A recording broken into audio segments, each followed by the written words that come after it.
জীবনে এমন কি আছে যা আপনাকে অজান্তে শিখরে পৌঁছে দিতে পারে বা আপনার পতনও ঘটাতে পারে? সঙ্গতি। যদি আপনি কোনো শ্রেষ্ঠ ব্যক্তির সঙ্গ লাভ করেন, তাহলে তার শুভ চিন্তা, তার গুণ, তার স্বভাব আপনার মধ্যে চলে আসবে। আপনি আরো শ্রেষ্ঠ হয়ে উঠবেন। আবার সেখানেই যদি আপনি কোনো দুষ্ট ব্যক্তির সঙ্গতি লাভ করেন, কোনো খারাপ মানুষের সঙ্গতি লাভ করেন, তাহলে আপনার শুভ চিন্তা, আপনার গুণ, তা যে কখন আপনার থেকে কেড়ে নেওয়া হবে সেটা আপনি জানতেও পারবেন না। দেখুন, এই সঙ্গতি হলো অত্যন্ত গুরুত্বপূর্ণ। এই সঙ্গতি আপনার নিয়তি নির্ধারণ করে। আপনাকে উদাহরণ দিলে, বৃষ্টির ফোঁটাকে দেখুন। যদি কোনো ফোঁটা গাছের পাতায় এসে পড়ে, তাহলে তা জীবন দান করতে পারে। যদি এমন কোনো ফোঁটা সাপের মুখে এসে পড়ে, তাহলে তা বিষে পরিণত হয়। যেমন সঙ্গ তেমন নিয়তি। এবার দুর্ভাগ্যের বিষয় হলো এটাই যে বর্ষার ফোঁটা নির্ধারণ করতে পারে না সে কোথায় পড়তে চায়। তার নির্বাচনের ক্ষমতা নেই। কিন্তু আপনার কাছে তো বিবেক আছে, আপনি ভাবতে পারেন, চিন্তা করতে পারেন। তাহলে আপনি ভাবুন, আপনি কি এমন সঙ্গ চান যা শ্রেষ্ঠ, নাকি এমন সঙ্গ চান যা অশুভ? নির্বাচন আপনারই। শ্রেষ্ঠ সঙ্গ বাছুন আর আমার সাথে ভালোবেসে বলুন, রাধা রাধা। আমাদের জীবনে অত্যন্ত গুরুত্বপূর্ণ একটা আশা বসবাস করে, বিশ্বাসের রূপে। বিশ্বাস যা আমরা ঈশ্বরের ওপর করি, ভাগ্য, প্রারব্ধের ওপর করি, নিয়তির ওপর করি। যখনই ভালো কিছু হয় আমরা বলি, এ হলো ঈশ্বরের দয়া। যখন খারাপ কিছু হয় আমরা বলি, এ হলো ঈশ্বরের মায়া। কখনো ঈশ্বর বা ভাগ্য বা প্রারব্ধ বা নিয়তি। আপনি নিজে কোথায় তা কখনো ভেবেছেন? আপনি বিশ্বাস করছেন ঈশ্বরের উপর, প্রারব্ধের উপর, কখনো নিজের উপর করেছেন? আমি আপনাকে একটা সহজ কথা বলি, যদি আপনি ঈশ্বরের উপর বিশ্বাস রাখেন, শুধুই ঈশ্বরের উপর বিশ্বাস, তাহলে আপনি সেটাই পাবেন যেটা আপনার ভাগ্যে লেখা রয়েছে। কিন্তু যদি আপনি নিজের উপর বিশ্বাস রাখেন, আত্মবিশ্বাস রাখতে শেখেন, তাহলে ঈশ্বর আর নিয়তি দুজনে মিলে আপনার ভাগ্যে সেটাই লিখবে যা আপনি চাইছেন। তাই মনে রাখবেন, সাফল্যের পথ হলো এই বিশ্বাস। নিজের আত্মবিশ্বাসকে ধরে রাখতে শিখুন। দেখবেন আত্মা প্রসন্নতায় ভরে উঠবে। তাহলে আসুন এই প্রসন্ন ভাব নিয়ে বলুন, রাধা রাধা।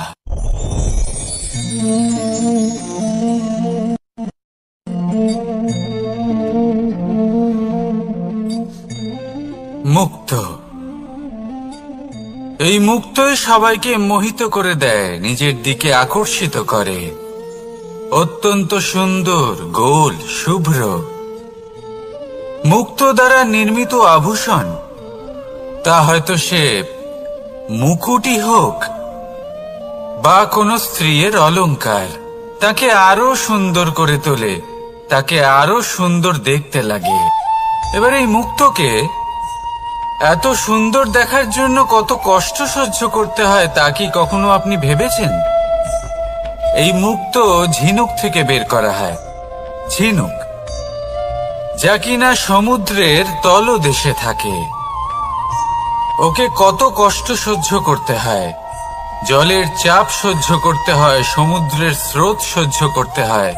এই ঝিনুককে এত কষ্ট সহ্য করতে হয়, এই মুক্তকে এত কষ্ট সহ্য করতে হয়, তারপরে এর রূপ এত সুন্দর হয়। যদি আপনিও আপনার পরিশ্রমের সৌন্দর্য, নিজের পরাক্রমের সৌন্দর্য এই সংসারে প্রকাশিত করতে চান, তাহলে আপনাকেও কষ্ট সহ্য করতেই হবে। তাই জীবনে যখনই সংকট আসবে, বিপদ আসবে, সমস্যা আসবে, তখন একে সুযোগ হিসেবে গ্রহণ করুন। কারণ এই বিপদের সাথেই লড়াই করে আপনি মুক্তর মতোই পরিশুদ্ধ হয়ে উঠবেন। তাহলে আসুন আর আমার সাথে ভালোবেসে বলুন, রাধা রাধা। আপনি কি জানেন আপনার জীবনে আপনার আসল জীবনসাথী কে হন? মাতা পিতা, ভাই বোন, স্বামী স্ত্রী? না, আপনার আসল জীবনসাথী হল আপনার শরীর। সেই শরীর যার দিকে আপনি কখনো নজরই দেন না, ঠিক কি না? এবার যে মানুষ এই রহস্য বুঝতে পারেন, তার জীবন এমনি শুভ হয়ে যায়। আপনি নিজেই দেখুন না, সে সংসারের মঙ্গলই করা হোক বা সত্যের রক্ষা করা হোক, তা সে শত্রুর সাথে যুদ্ধ করা হোক বা মিত্রকে রক্ষা করা হোক, এই শরীরই তো কাজে আসে। তপস্যাতে, বলিদানে, পরিশ্রমে এই শরীরই হলো আধার, ঠিক কিনা? তাই আমাদের কর্তব্য হলো যে আমরা যেন নিজের শরীরের যত্ন নিই। আমরা কি খাই, আমাদের কি খাওয়া উচিত, এটা যেন বুঝি। কোনটা সুপাচ্য আর কোনটা নয়, এটা যেন বুঝি। কারণ যেমন হবে অন্ন, মনও তেমনই হবে। যত ভালো অন্ন, তত ভালো মন। আর সুস্থ শরীর হলো সুস্থ মনের আধার, এ কথা অবশ্যই মনে রাখবেন। আর যদি মন সুস্থ থাকে, তাহলে সকল শুভ উদ্দেশ্য পূর্ণ হবে। তাহলে আসুন আর আমার সাথে ভালোবেসে বলুন, রাধা রাধা। কথায় আছে যে দৃষ্টি অত্যন্ত কঠোর হয়, অত্যন্ত শক্তিশালীও হয়। কথায় আছে যে কারোর উপর যদি কুদৃষ্টি পড়ে, তাহলে তার বিনাশ কেউ আটকাতে পারে না। এই যে কুদৃষ্টি, এর উপাচারও আমাদের কাছে রয়েছে। যখন আমরা বাড়ি নির্মাণ করি, তখন একটা কালো মুখোশ লাগাই, যাকে রক্ষা কবচ মনে করা হয়, কুদৃষ্টি থেকে বাঁচার জন্য। যখনই কোনো বাচ্চা বাইরে যায়, তখন তার মাথায় আমরা একটা কাজলের টিপ পরিয়ে দিই, কুদৃষ্টি থেকে বাঁচার জন্য। অর্থাৎ এই সংসারে কুদৃষ্টি থেকে বাঁচার উপাচার রয়েছে। উপাচার যদি কিছু না থেকে থাকে, তাহলে তা হলো দৃষ্টিভঙ্গি। যদি আপনার দৃষ্টিভঙ্গি অনুচিত হয়, তাহলে আপনার পতন কেউ আটকাতে পারবে না। না পারবে কালো মুখোশ, না কালো টিপ, না স্বয়ং ঈশ্বর। সেই জন্য নিজের দৃষ্টিভঙ্গি শুভ করে তুলুন, সব কিছু শুভই হবে। আসুন আমার সাথে ভালোবেসে বলুন, রাধা রাধা। কথায় আছে যে জীবনের আধার হলো সম্পর্ক, প্রসন্নতারও এবং ঈশ্বরের সাথে দেখা পাওয়ারও। এবার এই সম্পর্কের আধার আসলে কি? সেবা? না। বোঝাপড়া? না। অপেক্ষা? না। এই সম্পর্কের আধার হলো বিশ্বাস। যদি বিশ্বাস ভেঙে যায়, তাহলে জেনে রাখবেন যে সম্পর্করূপী এই ভবন, এর ভিতই ভেঙে গেল। আর যদি ভিত ভেঙে যায়, তাহলে সেখানে অন্য কোনো ভবন নির্মাণ সম্ভব নয়, সম্ভবই নয়। এই সমস্ত সম্পর্কের বিশ্ব বিশ্বাসে বসবাস করে। এই বিশ্বাস হলো অত্যন্ত গুরুত্বপূর্ণ। এই বিশ্বাসের জোরেই আমি আর রাধা কোনো সাংসারিক বন্ধনে আবদ্ধ না হয়েও এক অত্যন্ত দৈব অলৌকিক বন্ধনে আবদ্ধ। এই হলো বিশ্বাস, যার দ্বারা 11 অক্ষৌহিনী সেনার সামনে অর্জুন দাঁড়িয়েছিল এবং জয়ীও হয়েছিল। এই বিশ্বাস হলো অত্যন্ত গুরুত্বপূর্ণ, তাই বিশ্বাস করতে শিখুন, বিশ্বাস দিতে শিখুন, বিশ্বাস পালন করতে শিখুন, আর আমার সাথে ভালোবেসে বলুন, রাধা রাধা। এই সংসার অত্যন্ত বিচিত্র এক স্থান। এ সত্য খুঁজতে থাকে, আর সত্য খুঁজে পেলেই তা প্রমাণ করতে চায়। সে চায় তার প্রমাণ পেতে, সাক্ষী পেতে চায়। সেক্ষেত্রে আমাকে বলুন যে সত্য কি করতে পারে। সেই ব্যক্তি যে সত্যকে ধরে আছে সে কি করবে? কিছুই নয়, কিছু করার প্রয়োজনই নেই, শুধু তাতে টিকে থাকতে হবে। সেই হিমালয়ের মতো যা আজ পর্যন্ত টিকে রয়েছে। যদি আপনি সত্যবাদী হন তাহলে আপনার কিচ্ছু প্রমাণ করার কোনো প্রয়োজন নেই। যদি প্রয়োজন থাকে তাহলে সত্যের সাথে টিকে থাকার। এই সময় নিজে সাক্ষী হবে, নিজে প্রমাণ দেবে। এই নিয়তি স্বয়ং প্রমাণিত করবে যে আপনি সত্যবাদী ছিলেন, আপনি সত্যের পথে ছিলেন। তাহলে আসুন আর আমার সাথে ভালোবেসে বলুন, রাধা রাধা। ঈশ্বর আমাদের হাত প্রদান করেছেন। হাত যা জড়ো করা হয় প্রণাম করার জন্য, ঊর্ধ্বগামী হয় প্রার্থনার জন্য। এই হাত যার দ্বারা আমরা খাবার খাই, ফসল উৎপাদন করি। কিন্তু এই হাতের দ্বারা সবথেকে শ্রেষ্ঠ কাজ কি হতে পারে? সেবা। আজ্ঞে হ্যাঁ, সেই হাত যা সামনে এগিয়ে আসে সেবা করার জন্য, যে সেবা করে তাদের যারা দুঃখে থাকেন, নিরাশ হয়ে থাকেন, যারা সেবা করেন তাদের যারা কিনা দরিদ্র। সেই হাত হলো সব থেকে অধিক মহান। ঈশ্বরকে দীনবন্ধু বলা হয়ে থাকে, কারণ যারা দুঃখী হন, নিরাশ হন, দরিদ্র হন, ঈশ্বর তাদের সাহায্য করেন, তাদের সহায়ক হন, তাদের মধ্যে ঈশ্বর বাস করেন। তাই আপনারা যদি এটাই করেন, যারা দুঃখে আছেন, নিরাশ হয়ে আছেন, যাদের সাহায্যের প্রয়োজন রয়েছে, যদি আপনি তাদের সাহায্য করেন, তাহলে আপনি এমন এক চৈতন্য লাভ করবেন যে আপনি তৃপ্ত হয়ে উঠবেন। তাহলে সবার সেবা করুন আর আমার সাথে ভালোবেসে বলুন, রাধা রাধা। ভয়। জীবনে আমরা কোন কোন বিষয়ে ভয় পাই?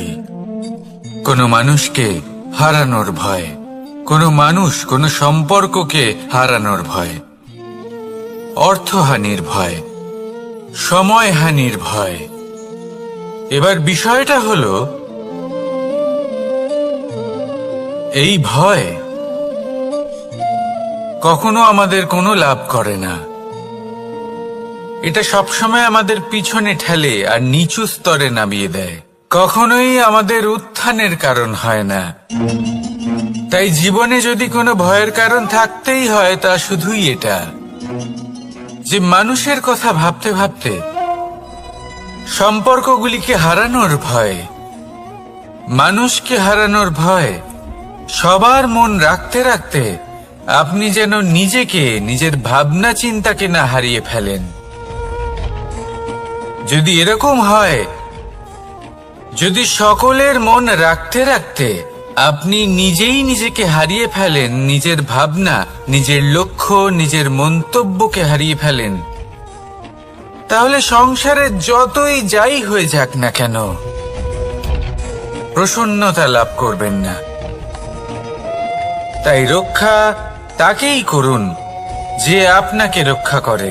আপনার মানসিকতা, আপনার ব্যক্তিত্ব, আপনার লক্ষ্যকে রক্ষা করে। আর যদি কোনো বিষয় ভীত হতে হয়, তবে আপনি যেন নিজের উদ্দেশ্যের থেকে দূরে না চলে যান। তাহলে আসুন আর আমার সাথে ভালোবেসে বলুন, রাধা রাধা। সময় একটু একটু করে কেটে যায়, একটু একটু করে নিকটে আসে। খুব অদ্ভুত ব্যাপার। এই সময় প্রতিকূল হলেও একটু একটু করে কেটে যায়। এই সময় যদি ভালো হয় তাহলে একটু একটু করে নিকটে আসে। অনুচিত তখনই হয় যখন আমরা নিজেদের অসফলতার জন্য সময়কে দোষ দিই, কিন্তু আসলে তেমনটা হয় না। আপনার পরিশ্রম আর প্রয়াস দ্বারাই আপনি সাফল্য লাভ করবেন, সময়ের দ্বারা নয়। যদি এই সাফল্য একটা সুন্দর ভবন হয় তাহলে সময় হলো তার দেওয়ালের রং, যা সময়ের সাথে বদলাবে, সময়ের সাথে ফিকেও হয়ে যাবে। কিন্তু সাফল্যের এই ভবন আপনাকেই নির্মাণ করতে হবে, আপনার পরিশ্রমের ইট দ্বারা এবং প্রয়াসের চুনসুরকি দ্বারা। তাই পরিশ্রম আর প্রয়াস করতে থাকুন, সাফল্য আপনি অবশ্যই পাবেন। সময় যদি আজ ভালো না হয় তাহলে কাল অবশ্যই হবে। প্রয়াস করতে থাকুন আর আমার সাথে ভালোবেসে বলুন, রাধা রাধা। এ হলো গোলাপ ফুল। একে আমরা সকলেই চিনি। সমগ্র সংসার ভালোবাসে এই পুষ্পকে। এই ফুল দেখতেও সুন্দর। সবথেকে বেশি গুরুত্বপূর্ণ কথা হলো এর সুগন্ধ, যা দূর দূরান্ত থেকে ব্যক্তিদেরকে আকৃষ্ট করে। এই সুন্দর পুষ্প একটু মন দিয়ে দেখলেই দেখা যায় এর নিচে কাঁটা রয়েছে। এই সংসার বলে, এ প্রকৃতির কেমন রচনা, এত কোমল পুষ্প, এটা কি তীক্ষ্ণ কাঁটা সহ প্রস্ফুটিত হয়? এটাই হলো জীবনের সত্য। আমাদের অন্তরের সদ্গুণ, সেগুলিও এই ফুলের মতোই সুন্দর। সংসার এর সৌন্দর্য দেখতে পায়, এর সুগন্ধ চতুর্দিকে ছড়িয়ে পড়ে। কিন্তু এই সদ্গুণ জাগ্রত করে তোলার জন্য কঠোর পরিশ্রম করতে হয়, প্রতিনিয়ত চেষ্টা করে যেতে হয়। তাই জন্য যদি আপনি জানেন আপনার পথ উচিত কিন্তু তা কাঁটায় পরিপূর্ণ, তাহলে থামবেন না, চলতে থাকুন। একবার যদি অন্তরের সদ্গুণ জাগ্রত হয় তাহলে এই সংসার এর সৌন্দর্য দেখবে আর সুগন্ধে আকর্ষিত হয়ে আপনার কাছে আসবে। এই মন, এই জীবন প্রসন্ন হয়ে বলবে, রাধা রাধা।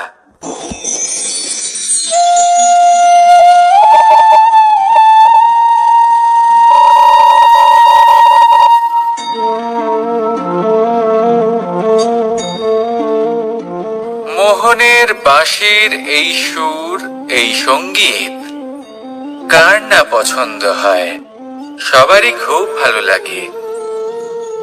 এবার এই সুর আসে কোথা থেকে? কেউ বলবেন কৃষ্ণের হৃদয় থেকে। সত্য কথা, এই সুর হৃদয় থেকে নির্গত হয় এবং প্রকট হয় এই বাঁশি থেকে। এই বাঁশিটাকে দেখুন, এই ছিদ্রগুলি দেখুন, প্রত্যেকটা সুর থেকে নিজস্ব একটা স্বর নির্গত হয়। এবার যে ব্যক্তি এই সমস্ত সুর এবং স্বর বুঝতে পারেন, এতে নিপুণ, তিনি এই বাঁশির দ্বারা যে সুর নির্গত করবেন তা তো মধুর অবশ্যই হবে। এবার জীবনের সাথেও কিছুটা এরকমই ঘটে। জীবনের কিছু নীতি থাকে, অর্থ, কুটুম্ব এবং আধ্যাত্মিক। যদি জীবনের প্রত্যেকটা মুহূর্ত সুখময় হয় এরকম আপনি চান, তাহলে এই তিনটি নীতিতে আপনাকে নিপুণ হতে হবে। কোনো একটি বিশেষ নীতির প্রতি যদি আপনি বেশি ঝুঁকে পড়েন, তাহলে বাকি দুই নীতি থেকে যা সুখ লাভ করা সম্ভব তা পারবেন না। ধন অর্জন করতে হবে, পরিবারের জন্য। পরিবারের সুখ মনের শান্তির জন্য। মনে শান্তির প্রয়োজন মনের শুদ্ধতার জন্য। যখন এই মন শুদ্ধ হবে, জীবন শুদ্ধ হবে, পবিত্র হবে, সুন্দর হবে এবং ভালোবেসে বলবে রাধা রাধা। যত শক্তিশালী এই মন, তত শক্তিশালী এই শরীরও। এই যে আমাদের শরীর, এটা আসলে কি? এ হলো একটা রথের মতো। আর একটা রথ ততক্ষণ চলতে পারবে না যতক্ষণ না তাকে কোনো সারথি চালাবে। এই মন হলো শরীরের সারথি। এবার ভাবুন, যদি এই সারথি শক্তিহীন হয়, দুর্বল হয়, তাহলে এই রথের কি হবে? এটা উচিত পথে চলতে পারবে না, উচিত গতিতে চলতে পারবে না, মন মতো স্থানে এটা পৌঁছতেও পারবে না। সেই জন্য মনের শক্তি অত্যন্ত প্রয়োজনীয়। এবার মনের শক্তি আমরা কোথা থেকে লাভ করি? দৃঢ়তার শক্তি থেকে। এবার এই শক্তি আমরা কিভাবে বাড়াতে পারি? আমরা প্রতিদিন কিছু নতুন স্থির করি, কিছু ছোট, কিছু বড়। আর যেই আমরা নতুন কিছু পূর্ণ করি, আমাদের মনের শক্তি বেড়ে যায়। আর যদি পূর্ণ না করতে পারি, মনের শক্তি কমে যায়। একটা দেওয়ালের মতো ছোট ছোট ছোট ছোট শিলা আমরা একটার পর একটা স্থাপন করে একটা দেওয়াল তৈরি করি। এতগুলো পাথর যখন একত্রিত হয়ে যায়, তখন এমন এক দেওয়াল তৈরি হয় যাকে ভাঙা প্রায় অসম্ভব হয়ে দাঁড়ায়। সেরকমই হয় মন এবং দৃঢ়তা। ছোট ছোট কাজ করে নিজের লক্ষ্য পূর্ণ করুন। এই লক্ষ্য যদি পূর্ণ হয়, তবে মনের শক্তি বাড়বে। কিছুটা এইভাবে যে যত বড়ই বিপদ আসুক না কেন, সেই বিপদ নিজে হার মেনে নেবে, কিন্তু আপনার মন ততটাই শক্তিশালী থাকবে। তাই মনের শক্তি বাড়াতে থাকুন, যাতে আপনি উচিত পথে চলতে পারেন, উচিত গতিতে চলেন আর মনোবাঞ্ছিত স্থানে পৌঁছতে পারেন। তবেই এই মন প্রসন্ন হয়ে বলবে রাধা রাধা। ওমাই কি, আমি কখন থেকে এখানে অপেক্ষা করছি, হাত পেতে দাঁড়িয়ে রয়েছি যাতে একটা ফল আমার হাতে এসে পড়ে এবং সেটা আমি খেতে পারি। কখন থেকে অপেক্ষা করছি, কিন্তু সেটা হচ্ছেই না। এবার আপনি বলবেন যে এসব কি বলছি, এ কি অদ্ভুত কথা বলছি। যদি ফল খেতে হয়, তাহলে আমাকে বৃক্ষে চড়তে হবে, ফলের কাছে পৌঁছতে হবে, তবেই তো ফল পাবো। এবারে এটা অত্যন্ত সহজ ব্যাপার, কিন্তু এই বিষয়টা আপনি নিজের জীবনের প্রসঙ্গে ভেবে দেখুন। লক্ষ্য কোথায় আছে আপনি জানেন, সেই লক্ষ্যে পৌঁছানোর পথ কি সেটাও আপনি জানেন, সেই পথে চলার ক্ষমতাও আপনার রয়েছে, কিন্তু তাও আপনি নিজের লক্ষ্য লাভ করতে পারছেন না। কেন? কারণ আপনি অপেক্ষা করছেন যে লক্ষ্য আপনার সামনে চলে আসবে, কিন্তু তা হয় না।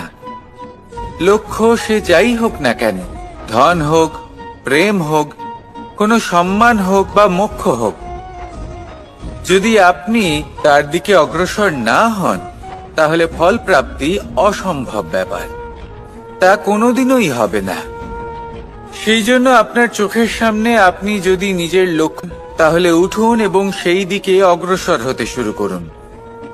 নিজের অন্তরের সকল অশুভ গুণ দূর করুন, অলসতা ত্যাগ করুন, অজ্ঞানতা ত্যাগ করে দিন এবং চলতে থাকুন। অবশ্যই মনোবাঞ্ছিত ফল লাভ করতে পারবেন। মনে রাখবেন, চলতে থাকলে তবেই লক্ষ্য প্রাপ্তি হবে। অপেক্ষার দ্বারা শুধুমাত্র মৃত্যু লাভ হবে। আসুন আমার সাথে ভালোবেসে বলুন রাধা রাধা।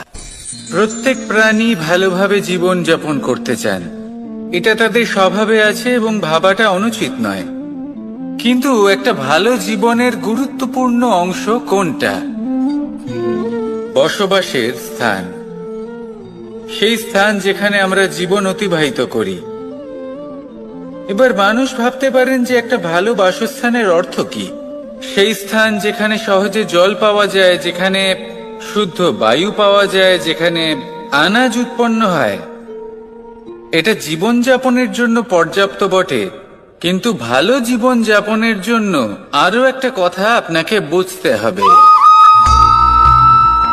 সাধু, জ্ঞানী, পণ্ডিত ব্যক্তি, এই সকল মহাপুরুষ, এনাদের যে বাসস্থান তা অত্যন্ত বিশেষ হয়। এখানে এক ধরনের বিশেষ ইতিবাচক শক্তি থাকে, এমন একটা স্থান যেখানে দেবতারাও বিচরণ করেন। জীবন আমরা সবাই যাপন করি, কিন্তু জীবনের উদ্দেশ্য শুধুমাত্র জীবন যাপন করা নয়। জীবনের উদ্দেশ্য হল মুক্তি লাভ করা।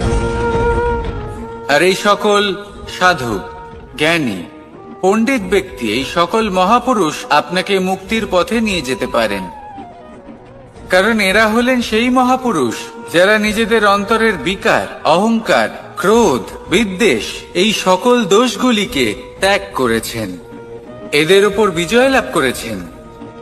এমনই একজন ব্যক্তি আপনাকে মুক্তির পথে নিয়ে যেতে পারে। প্রয়োজন হলো শুধুই এনাদের চিনতে পারা, এদের কথা বুঝতে পারা এবং এদের দেখানো পথে চলা। যদি আপনি এটা করতে পারেন, তাহলে এই মন প্রফুল্ল হয়ে বলবে, রাধা রাধা। কখনো কোনো বাগানের কোনো বৃক্ষকে দেখেছেন যেখানে সুগন্ধি ফুল থাকে, রসালো ফল থাকে? তখন মন প্রফুল্ল হয়ে ওঠে, মন থেকে সেই বৃক্ষের প্রতি ভালোবাসা জন্মায়। কিন্তু যিনি বাগানের মালিক, শুধুমাত্র তিনিই জানেন যে কিভাবে এই বৃক্ষকে আগলে রাখতে হয়, কিভাবে তার পরিচর্যা করলে এতে সুন্দর সুগন্ধি ফুল হবে, রসালো ফল হবে। কখনো কখনো প্রয়োজনের থেকে বেশি রোদ পেলে এই বৃক্ষগুলি শুকিয়ে যায়, প্রয়োজনের থেকে কম রোদ পেলেও এই বৃক্ষ কিন্তু শুকিয়ে যায়। প্রয়োজনের থেকে কম জল যদি পায়, এই বৃক্ষ শুকিয়ে যেতে পারে। প্রয়োজনের থেকে অতিরিক্ত জল যদি পায়, তখনও এই বৃক্ষের শিকড়গুলি নষ্ট হয়ে যেতে পারে। এবার এটাই কিন্তু আমাদের সংসারের সাথেও হয়। আমাদের সংসারের সকল প্রতিভাশালী ব্যক্তি, যেমন লেখক, বিচারক, প্রবক্তা, যোদ্ধা, এদের সবার ক্ষেত্রে এই কথাটাই প্রযোজ্য। যদি বেশি প্রশংসা করা হয়, তাহলেও এরা হারিয়ে যাবেন। প্রয়োজনের থেকে বেশি যদি নিন্দা করা হয়, তখনও তারা নত হয়ে পড়বেন। তাহলে আপনি এদের রক্ষা করুন এবং নিজেদেরও। মনে রাখবেন একটা কথা, জেনে রাখুন কখন কোন নিন্দায় আপনি লজ্জিত হবেন না, আর কখন কোন প্রশংসার দ্বারা নিজের মধ্যে অহংবোধ জাগ্রত করবেন না। এই মন সুপ্রসন্ন হয়ে বলবে, রাধা রাধা। জল, এ হলো জীবনের আধার পঞ্চতত্ত্বের মধ্যে একটি, আর অত্যন্ত বিশেষ। এর থেকে অনেক বড় শিক্ষা পাওয়া যায়। এই জল গন্তব্যের বিষয়ে এর স্পষ্ট ধারণা আছে, ও জানে ওর লক্ষ্য কি, আর প্রয়াস করে ততদূর সে পৌঁছেও যায়।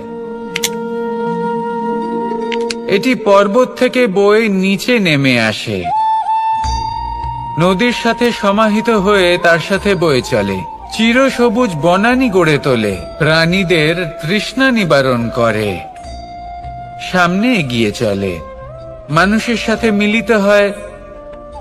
যারা একে বাঁধের মধ্যে বেঁধে রাখতে চেষ্টা করে, সে বন্দি দশাতেও থেকে যায়, মানুষের কল্যাণ করে। তারপর বাঁধ থেকে মুক্তি পেয়ে এগিয়ে চলে, কোথাও ধাক্কা খায়, কোথাও বাধা পড়ে, কোথাও যদি পথ খুঁজে না পায়, তাহলে পথ খুঁজেই নেয়, আর যেখানে পথ থাকে না সেখানে পথ বানিয়ে নেয়, আর শেষ পর্যন্ত নিজের লক্ষ্যে পৌঁছেই যায়, অর্থাৎ সমুদ্রে গিয়ে সমাহিত হয়ে যায়। আমাদেরও কিছুটা এরকমই হয়ে উঠতে হবে। যেখানেই যাবেন সকলের কল্যাণ করুন, সামনে এগোন। আপনি কোথাও পড়ে গেলে, ধাক্কা খেলে আঘাত লাগবেই, উত্থান পতন লেগেই থাকে। সামনে এগোতে থাকুন। কোথাও পথ না পেলে তা খুঁজে নিন, কোথাও পথ না থাকলে তা বানিয়ে নিন। নিজের গন্তব্যের কথা সব সময় মনে রাখুন। শেষ পর্যন্ত নিজের মোক্ষ লাভ আপনি অবশ্যই করবেন। আর আমার সাথে ভালোবেসে বলুন, রাধা রাধা। জীবনের প্রত্যেক মুহূর্ত আমাদের কিছু না কিছু শিক্ষা দেয়, নির্ভর করছে আমাদের দৃষ্টিভঙ্গির উপর। যেমন নদী হলো আমার অত্যন্ত প্রিয়। নদীতে ভ্রমণ করতে আমার খুব ভালো লাগে। কি বলেন? নদীতে সবসময় নতুন কিছু থাকে, ও পুরনো কিছুই নিয়ে বসে থাকে না। সব সময় প্রবাহমান, কখনো থামে না। ততক্ষণ থামে না যতক্ষণ না সাগরে গিয়ে সমাহিত হচ্ছে। ঠিক এইভাবেই আমাদেরও উচিত নিজের জীবন অতিবাহিত করা, নদীর মতো। প্রত্যেক মুহূর্ত নতুন, তাই সেইভাবেই জীবন যাপন করুন। পুরনো কিছুই একত্রিত করে রাখবেন না। বিগত স্মৃতির মাঝে নিজেকে হারিয়ে ফেলবেন না। এই যে বর্তমান, এই যে মুহূর্ত, সেটাই হলো সর্বশ্রেষ্ঠ। এর মাঝেই জীবন যাপন করুন। নদীর মতো প্রবাহমান হতে শিখুন। আপনি শিখে গেলে তাহলে মনে রাখবেন, আমার আপনার মাঝে বিচরণ করতে বড়ই ভালো লাগবে। যে ব্যক্তি আনন্দের সাথে জীবনের প্রত্যেকটা মুহূর্ত অতিবাহিত করে কোনো চিন্তা ছাড়াই, প্রবাহমান হয়, কখনোই থামে না, যতক্ষণ না মুক্তি লাভ করছেন, এমন ব্যক্তির মধ্যেই রাধাকৃষ্ণ বসবাস করেন। তাহলে আসুন আমার সাথে ভালোবেসে বলুন, রাধা রাধা। সূর্যের প্রকাশ অন্ধকারকে দূর করে দেওয়া সেই মহানায়ক। এই সূর্যের প্রকাশ যখন পৃথিবীতে এসে পৌঁছয়, কি হয়? এই পৃথিবী জেগে ওঠে, প্রত্যেক প্রাণী জেগে ওঠে, মানুষ জেগে ওঠে, নিজের কর্ম করেন, জীবন যাপন করেন। এই ঘুমের মৃতপ্রায় স্থিতি কাটিয়ে উঠে জীবন যাপন করতে শেখেন। এটাই হলো প্রভাব সূর্যের প্রকাশের। এবার এই প্রকাশ যে সূর্যের থেকে পাই, তিনি কি করেন? তিনি নিজেকে জ্বালান আমাদের জীবন প্রদান করার জন্য। প্রত্যেকটা মুহূর্ত তিনি তাপ সহ্য করেন, আমরা যাতে সেই প্রকাশ লাভ করি। এটাই হলো জীবনের সারমর্ম। যদি আপনিও এই সংসারে প্রকাশ ছড়িয়ে দিতে চান, তাহলে আপনাকেও তপ্ত হতে হবে, নিজে জ্বলতে হবে, সেই কর্ম করতে হবে যেটা কঠিন হতে পারে কিন্তু আসলে শ্রেষ্ঠ। তবেই এই সংসারের সেবা করতে পারবেন, সংসারকে পথ দেখাতে পারবেন। নিজের অন্তরের প্রকাশ জাগ্রত করুন, তবেই সেই সকল ব্যক্তি যারা পাপের অন্ধকারে নিমজ্জিত হয়ে আছেন, তারা জাগ্রত হবে। সেই সকল ব্যক্তিকে জাগিয়ে তুলুন, প্রেরিত করে তুলুন সুখী হওয়ার জন্য, যারা সুখী হতে পারছেন না। সেই সকলকে প্রেরিত করুন সাফল্য লাভের, যারা সফল হতে পারছেন না। নিজের অন্তরের সূর্যকে জাগ্রত করুন, চারিদিকে শুধু প্রকাশই প্রকাশ হবে, জীবনই জীবন থাকবে, আনন্দই আনন্দ থাকবে। আর এই মন বারবার প্রসন্ন চিত্তে বলে উঠবে, রাধা রাধা। আজ আমরা দুই ধরনের ব্যক্তির বিষয়ে কথা বলবো। প্রথম জন হলেন যে প্রয়োজনের থেকে অনেক বেশি পরিমাণ ধন উপার্জন করে থাকেন। তার কাছে ততটা ধন থাকে যতটা তার প্রয়োজনও নেই, তারপরেও আরো ধন উপার্জন করতে চেষ্টা করতে থাকেন। সকল সম্ভব চেষ্টা করেন, সকল সম্ভব কর্ম করেন, তা সে উচিত কর্ম হোক বা অনুচিত, তাতে তাদের কিছুই যায় আসে না। তারা শুধুই এই সংসারের সকল সুখ ভোগ করতে চান, সকল স্বাচ্ছন্দ্য লাভ করতে চান। আজীবন তারা প্রচেষ্টাই করতে থাকেন। এবার এই করতে গিয়ে তারা ভারাক্রান্ত হয়ে সমস্যার সম্মুখীন হন। এনাদের সমগ্র জীবন এই চেষ্টাতেই চলে যায়, জীবন যাপন করার বদলে। অন্যদিকে আরেকজন ব্যক্তি, যিনি জানেন তার প্রয়োজন কতটুকু, আর শুধুমাত্র সেই পরিমাণ ধন অর্জন করেন, তার থেকে বেশি একটুও নয়। উনি যদি দুবেলা খেতে পান, মাথা গোজার ঠাঁই পেয়ে যান, সেটাই পর্যাপ্ত।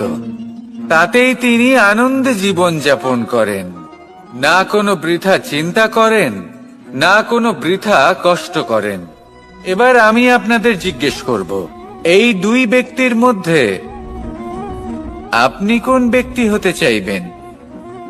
বেশিরভাগ মানুষ এটাই বলবেন যে আমরা সেই দ্বিতীয় মানুষ হতে চাই যারা সন্তুষ্ট। কিন্তু যদি মন দিয়ে দেখেন, আপনিও সেই কর্মই করছেন যা প্রথম ব্যক্তি করেন। আপনারা সবসময় চেষ্টা করে চলেছেন, এটাও লাভ করতে হবে, ওটাও লাভ করতে হবে, আমার এটারও প্রয়োজন, ওটারও প্রয়োজন। আপনি অনেক কিছু লাভ করেছেন, কিন্তু প্রশ্ন এটাই যে আপনার কি সেই সবকিছুর প্রয়োজন রয়েছে?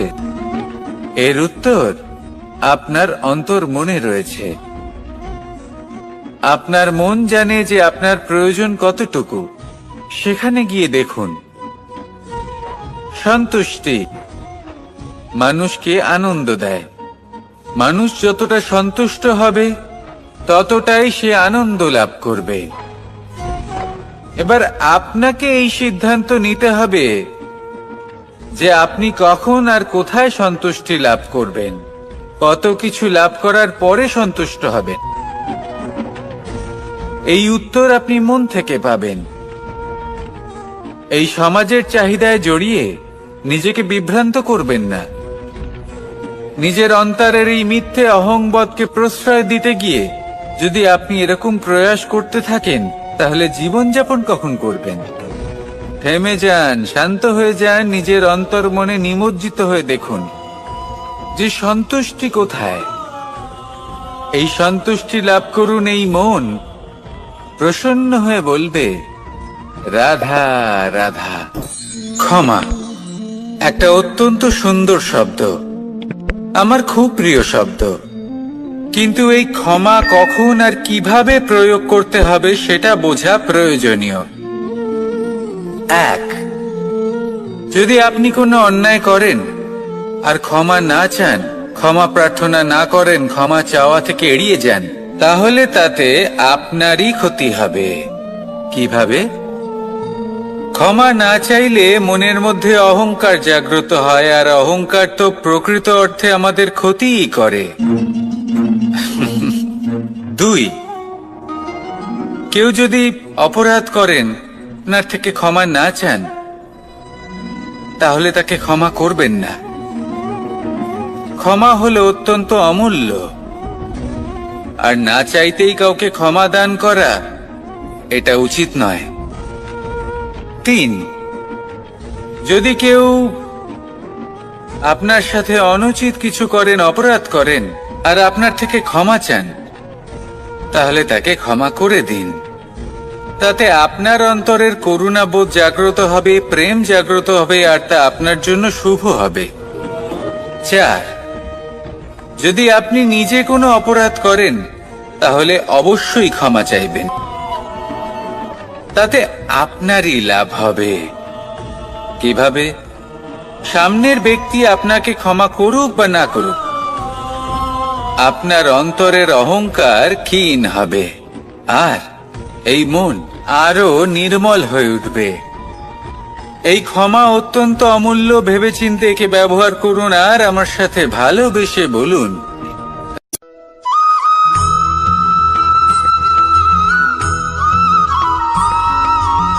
মানুষ কর্ম করেন। আমি বারংবার বলি যে ফলের আশা করবেন না, তাও মানুষ কোথাও না কোথাও নিজের কর্মের বদলে কোনো না কোনো ফলের আশা অবশ্যই রাখেন। কখনো তিনি সফল হন, কখনো অসফল। সেই জন্যই আমি বলি যে ফলের আশা কখনো রাখবেন না, কারণ সাফল্য বা অসফলতা মনের মধ্যে রাখলে কখনো কোনো লাভ হয় না। যদি সাফল্য মনের মধ্যে রাখেন তাহলে অহংকার জন্ম নেবে। যদি অসফলতা মনের মধ্যে রাখেন তাহলে এক হীনমন্যতায় আপনি ভুগবেন, যা দিয়ে কোনো শুভকর্ম হবে না। সেই জন্য শুধুই কর্ম করে যান, কর্মেই মগ্ন থাকুন। আর আসুন আমার সাথে ভালোবেসে বলুন, রাধা রাধা।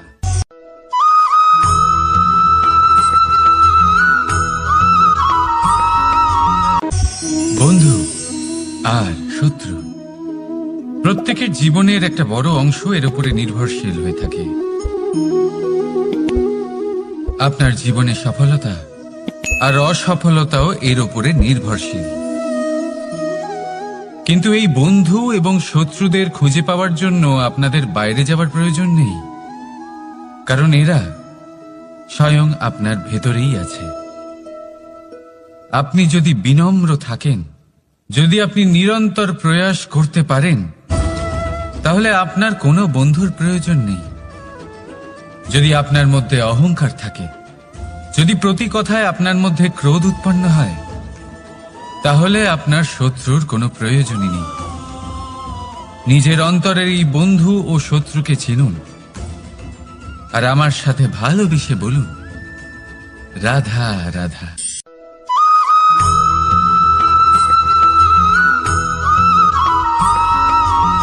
সংসারে সকলে উঁচুতে উঠতে চায়, কেউ নত হতে চায় না। সবাই এটা মনে করে যে নত হওয়ার অর্থ হলো তাদের আত্মসম্মান এবং অহংবোধের বিরুদ্ধাচরণ করা। তাদের মনে হয় যে যদি আমরা নত হই, সংসার আমাদের দুর্বল মনে করবে, তাদের শৌর্য এবং তাদের ব্যক্তিত্বের অপমান হবে। কিন্তু এটা কি সত্যি? প্রত্যেকবার নত হওয়ার অর্থ কি সম্মানহানি হওয়া? কখনোই নয়। আপনি নিজের জীবনকেই দেখে নিন। আপনার কোনো অমূল্য জিনিস যদি নিচে পড়ে যায়, তাহলে তাকে কিভাবে তোলেন? সেই বস্তুকে তোলার জন্য আপনাকে নত হতেই হবে। আপনি বড়দের আশীর্বাদ কিভাবে লাভ করেন? আপনি নত হয়ে তবেই তাদের আশীর্বাদ লাভ করতে পারেন, তাই না? ভেবে দেখুন, আপনি একটা পথে হাঁটছেন, আপনি দেখতে চাইছেন যে আপনি সঠিক পথে হাঁটছেন কিনা, পায়ের নিচে কাঁটা পড়ে আছে কিনা। কিভাবে দেখবেন? আপনাকে সেই মাথা নত করেই দেখতে হবে। এর অর্থ কি? অর্থ খুব সহজ। প্রত্যেকবার নত হওয়া অনুচিত নয়, সেটা কোনোভাবেই সম্মানহানি নয়। পরিস্থিতি অনুসারে এবং যেখানে প্রয়োজন, আপনি নত হতে শিখে গেলে আপনি অনেক কিছুই লাভ করতে পারবেন। জ্ঞান, মান, গুণ, বিশ্বাস। সেই জন্য প্রয়োজন এবং পরিস্থিতি অনুসারে নত হতে শিখুন, এতে অনুচিত কিছুই নেই। আত্মসম্মান থাকা অত্যন্ত প্রয়োজনীয়, কিন্তু তা যেন কখনো অহংকারে পরিণত না হয়। এই বিষয়ে অবশ্যই নজর রাখবেন এবং আমার সাথে ভালোবেসে বলবেন, রাধা রাধা।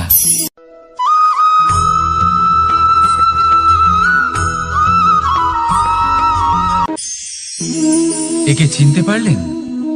একে কুঠার বলা হয়। আপনারা জীবনে কোথাও না কোথাও কোনো না কোনো রূপে এটা দেখেই থাকবেন। একটা ব্যাপার নিশ্চিত, এই কুঠার ছাড়া কোনো বৃক্ষকে কাটতে পারা সরল নয়। এবার আপনি কখনো এটা ভেবেছেন, এই কুঠার, এর এই অংশ, এর মুখটাই যদি না থাকে তাহলে কি হবে? এ শুধুমাত্র কোনো বৃক্ষই নয়, তার কোনো ডালও কাটতে সক্ষম হবে না। এবারে ভাবুন, এই শুকনো কাঠের হাতল এ আমরা কোত্থেকে পেলাম? কোনো এক বৃক্ষ থেকেই। সেই ডাল যাকে কেটে ফেলা হয়েছিল, এক বৃক্ষকে কাটার জন্য এই ডালই শস্ত্ররূপে প্রস্তুত। আমাদের জীবনে আমাদের প্রিয়জন, আমাদের আপনজন যখন সময় কখনো কখনো তাদের সঙ্গ না দেয়, যদি তারা দৈন্য দশায় থাকেন, তাহলে তাদের সঙ্গ কখনো ছাড়বেন না। ওনাদের প্রয়োজন শুধুমাত্র মনোবল। তা তাদের দিন, তাদের সাহায্য করা আপনার কর্তব্য। হয়তো তাদের সাথে থেকে আপনার কোনো লাভ হবে না, কিন্তু তাদের দূরে থাকাতে আপনার ক্ষতি অবশ্যই হতে পারে। সর্বদা সাহায্য করুন, সঠিক সময় আসলে তা আপনার সহায়ক অবশ্যই হবে। রাধা রাধা।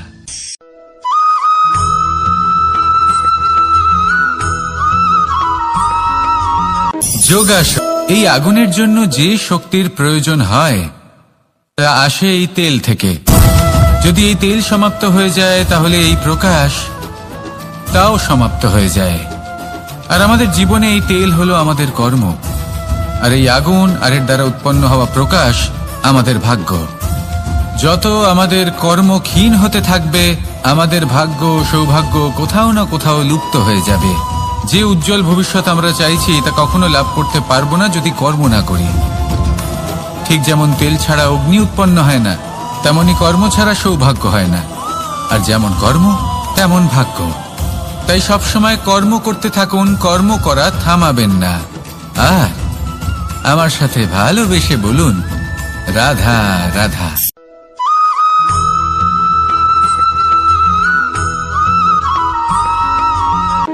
কোন ব্যক্তির ব্যক্তিত্ব কিভাবে তৈরি হয়? আপনার কি মনে হয় যে ব্যক্তি জন্ম থেকে তার স্বভাব নিয়ে জন্মায়, নাকি আপনার মনে হয় যে এই প্রকৃতি ব্যক্তির জন্য তার নিয়তি রচনা করে? না, এরকম একেবারেই হয় না। আমি আপনাকে বোঝাচ্ছি। যখনই বৃষ্টি পড়ে কোনো বিন্দুর দিকে দেখবেন। এবার এই বিন্দু যেখানে পড়ছে তার উপরে নির্ভর করছে তারপর কি হবে। যদি এই বিন্দু পড়ে কোনো ক্ষেতের ওপরে, তাহলে কোনো নতুন ফসলের জন্ম দেবে। যদি সে গরম কড়াইতে পড়ে তাহলে বাষ্পীত হবে। যদি সে কোনো সাপের মুখের ভেতরে পড়ে তাহলে বিষ তৈরি হবে। ঝিনুকের ভেতরে পড়লে মুক্ত তৈরি হবে। যদি কোনো পাতার ওপরে পড়ে তাহলে শিশির তৈরি হবে। একই বিন্দু, কিন্তু তার সঙ্গত তার ভবিষ্যৎ এবং ব্যক্তিত্ব নির্ধারণ করবে। এবার এটা তো শুধুমাত্র এক বিন্দু, তার কাজ হলো শুধুমাত্র পড়া। কোথায় সেটা সেও নির্ধারণ করতে পারে না। কিন্তু আপনি হলেন মানুষ। আপনি বাছাই করতে পারবেন যে আপনার সঙ্গী কারা হবে, কাদের সাথে আপনি মেলামেশা করে বড় হবেন। তাই তা ভালোভাবে করুন, কারণ এই নির্বাচন আপনার হাতে, কারণ এই জীবন আপনার, ভবিষ্যৎ আপনার। এবার আপনি মহান হতে চান কি না তার নির্ণয় আপনাকেই করতে হবে। আসুন আমার সাথে ভালোবেসে বলুন রাধা রাধা।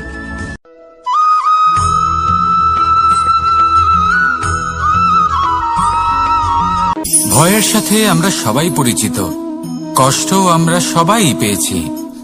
কখনো কখনো আমরা অসুস্থ হয়ে পড়ি, আর এমন সময় হলে মাতার মমতা, কখনো বাবার স্নেহ, কখনো বন্ধুদের পাশে থাকার অনুভূতি আমাদের রোগ নিরাময়ে সাহায্য করে। কখনো যদি আমরা নিরাশ হয়ে পড়ি, তখন যদি আমাদের কোনো আপনজন আমাদের দুটো ভালো কথা বলে, তখন আমাদের মনোবল বেড়ে যায়। ঠিক তেমন সংসারের এই রঙ্গমঞ্চে যদি আপনি পীড়িত অনুভব করেন, কিছু শুভ কথা আলোচনা করুন, কিছু স্তুতি গান করুন, কিছু মুহূর্তের জন্য হলেও নিজের ইষ্টদেবের কথা স্মরণ করুন আর প্রার্থনা করুন। সাহস বাড়বে, শক্তিও বৃদ্ধি পাবে এবং সামনে এগিয়ে চলার পথও দেখতে পাবেন। তখন এই মন প্রসন্ন হয়ে বলবে রাধা রাধা।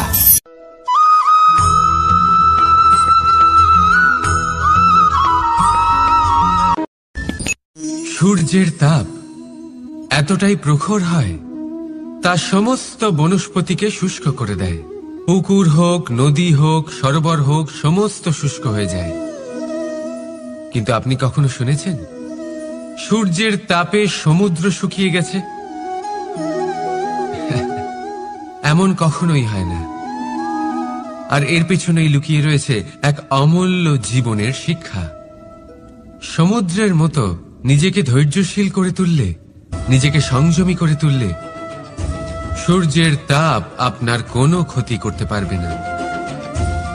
আপনার অন্তর থেকে সেই তাপ বাষ্পায়িত হয়ে মেঘ তৈরি হয়ে সূর্যকে ঢেকে দেবে, আর তারপর হবে শুধু সাফল্যের বৃষ্টি। তাহলে আসুন আর আমার সাথে ধৈর্যের সাথে বলুন, রাধা রাধা।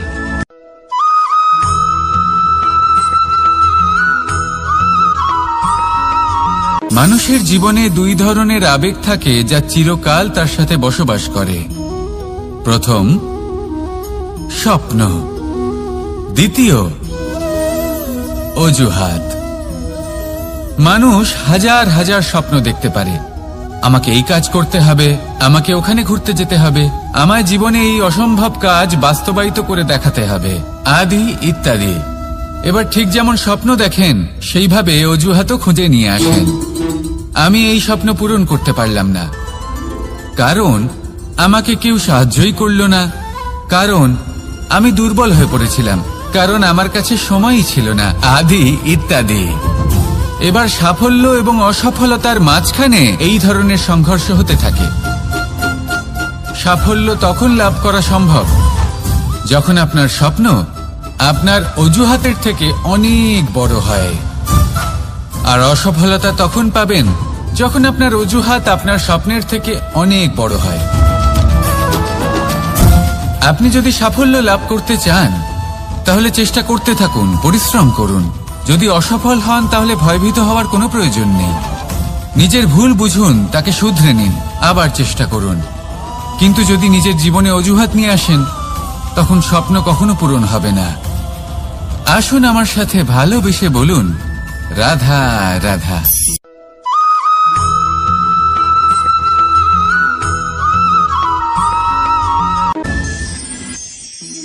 মানুষ অসুস্থ কেন হন? শারীরিক দুর্বলতার কারণে? না, মানুষ অসুস্থ হন তার মানসিকতার কারণে, তার বিবেকের কারণে, তার কর্মের কারণে, তার ক্রোধের কারণে। আর যখন কেউ সুস্থ হন, ঠিক হয়ে যান, তার মানে এটা নয় যে শুধু ওষুধের জন্য তিনি সুস্থ হয়েছেন। না, এটা কারোর তার প্রতি প্রেমের প্রভাব, বিশ্বাসের প্রভাব, সম্বলের প্রভাব। শুধুমাত্র ওষুধ দিয়ে কিছুই হয় না। যদি মনে প্রেম থাকে, বিবেক থাকে, বিশ্বাস থাকে, সম্বল থাকে, তবেই সেই ওষুধ কাজ করতে পারে। তাই মনে রাখবেন, এই জীবন হলো অত্যন্ত ছোট। মনে প্রেম ভাব রাখুন, মিত্রতা করুন, শত্রুতা নয়। ভালোবাসুন, বিদ্বেষ নয়। আর এই ভালোবাসার সাথেই বলুন, রাধা রাধা।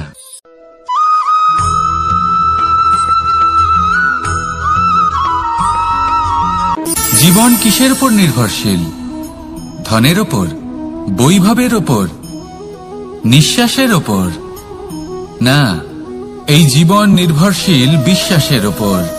বিশ্বাস নিজের ওপর, বিশ্বাস আমাদের আপনজনের ওপর। কিন্তু যখন এই বিশ্বাস ভেঙে যায় তখন মানুষের মনও ভেঙে যায়, আর তারপর সে অন্য কিছু করতেই পারে না। তখন কি করা যেতে পারে? 3টে কাজ আছে যা আপনি করতে পারেন। প্রথম, ভালোবাসা। যাকে আপনি ভালোবাসেন, যারা আপনাকে ভালোবাসে, ভুল যারই হোক না কেন, তার কাছে ক্ষমা চাইতে কখনোই সংকোচ বোধ করবেন না। দ্বিতীয় হলো বিশ্বাস। যারা আপনাকে ভালোবাসেন, আপনাকে বিশ্বাস করেন, তাদের বিশ্বাস কখনো ভাঙবেন না।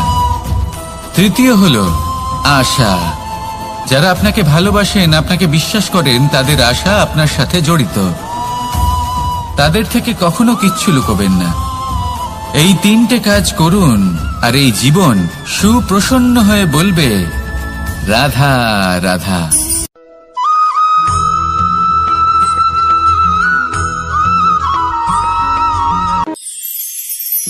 মানুষ জীবনে সব সময় চিন্তা করে, ভাবতে থাকে যে তার জীবনে কতই না সমস্যা। তারপরে নিজের আশেপাশে দেখে আর ভাবে যে সবাই কত প্রসন্ন, শুধু আমার জীবনেই সমস্যা আছে। কিন্তু বিষয়টা তা নয়। শুধু প্রত্যেক ব্যক্তিরই নয়, প্রত্যেক প্রাণীরও জীবনে সমস্যা আছে। এবার মানুষ একটা পাখিকে দেখে এটাই ভাবে যে এদের জীবন কতটা সহজ। কোনো দেশেরই সীমারেখা এদের ওপর লাগু হয় না। কোথায় থাকবে সেই নিয়েও কোনো ভাবনা নেই। কত শান্তির জীবন এদের। তারপর সে একটা পিঁপড়েকে দেখে আর এটা ভাবে, কি অসাধারণ, এদের তো সারা জীবনই মাটির উপরেই অতিবাহিত হয়, খাবারটাও মাটিতেই পেয়ে যায়। কি শান্তির জীবন এদের। কিন্তু যখন কোনো ঝড় আসে তখন সবার আগে সেই পাখির বাসাটাই ঝড়ে ভেঙে যায়। এই পাখি যে শাখাতেই গিয়ে বসে পড়ুক, তাদের উপর সবসময় সংকট থাকে যে ওপর থেকে কোনো বড় পাখি এসে তাদের উপর প্রহার না করে, তারা নিজেদের প্রাণ না হারায়।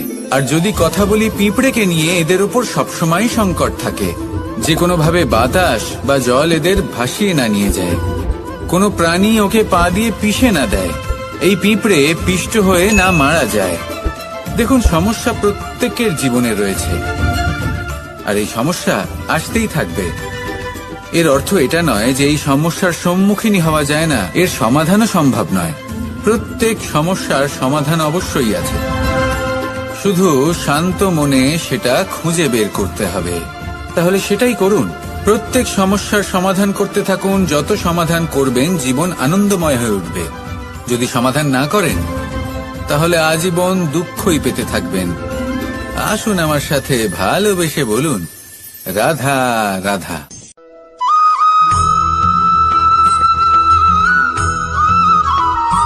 প্রেম হলো এই সংসারের সবথেকে বড় ঢাল এবং সবথেকে বড় অস্ত্র। এই প্রেম ছাড়া না কোনো ন্যায় হয় আর না কোনো শাস্ত্র, না জীবন আছে আর না অন্ত। এবার যদি এই প্রেম মনের মধ্যে বাস করতে শুরু করে তাহলে কখনো কোনো সমস্যাই হবে না, আর যদি হয়েও থাকে তাহলে তা স্থায়ী হবে না। এই প্রেম কি না করতে পারে?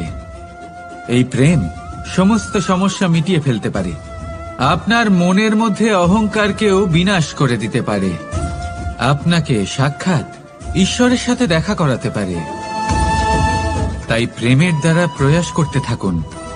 এই সংসারের প্রত্যেক মানুষকে, প্রত্যেক বস্তুকে, প্রত্যেক জীব জন্তুকে ভালোবাসবেন। আর এই প্রেমের দ্বারাই বলুন, রাধা রাধা।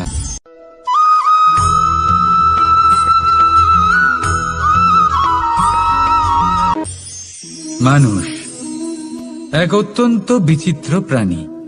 পরিকল্পনা করে, ষড়যন্ত্র করে, প্রচেষ্টা করে, কাউকে পরাজিত করার চেষ্টাও করে। সাপকে একটা দড়ি মনে করে হাতে চেপে ধরার চেষ্টা করে, কিন্তু একটা কথা বুঝতেই পারে না, সময়ের এই সাপ এটা হাতে চেপে ধরাই যায় না। আর আপনি যা করবেন তা আবার ফিরে আসবে আপনারই সামনে। দেখুন, এতে কিছুই যায় আসে না যে আপনি কুম্ভকারের পুত্র নাকি কৃষ্ণের পুত্র। যদি আপনি অনুচিত কর্ম করেন তাহলে আপনার সাথেও অনুচিতই হবে, অশুভ কর্ম করলে আপনার সাথেও অশুভই হবে। কুরু বংশ অত্যন্ত মহান বংশ ছিল। এই কুরু বংশ কি হলো তার সাথে? একটা গোটা বংশ বয়ে গেল, কারণ ওনাদের উদ্দেশ্য অশুভ ছিল। অন্যদিকে 5 জন বনবাসী পাণ্ডব মহাভারত বিজয়ী হলেন, কারণ তাদের উদ্দেশ্য শুভ ছিল। তাই মনে রাখবেন, শুভ অগ্নি প্রজ্বলিত করবেন, শুভ তাপ সঞ্চার হবে। অশুভ অগ্নি প্রজ্বলিত করবেন, নরকেই জ্বলতে হবে। তাহলে আসুন আর আমার সাথে ভালোবেসে বলুন, রাধা রাধা।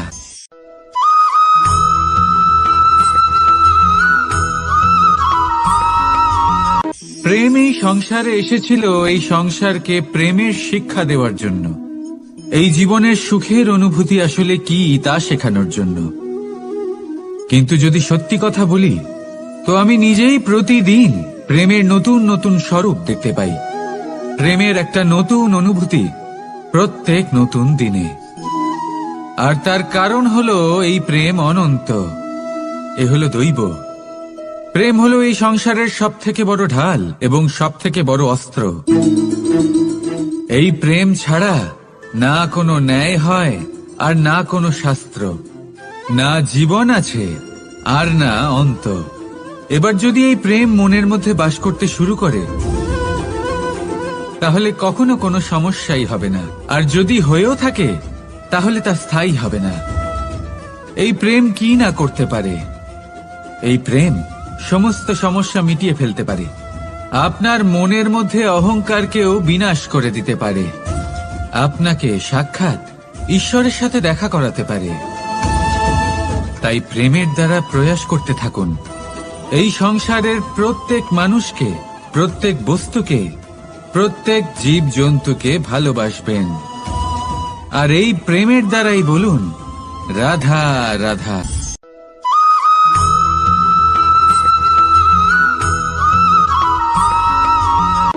জীবনে এমন কিছু কাজ রয়েছে যা আপনাকে একাই করতে হয়, আর এমন কিছু কাজ রয়েছে যা আপনাকে একসাথে মিলে করতে হয়, একজোট হয়ে, সঙ্গবদ্ধ হয়ে।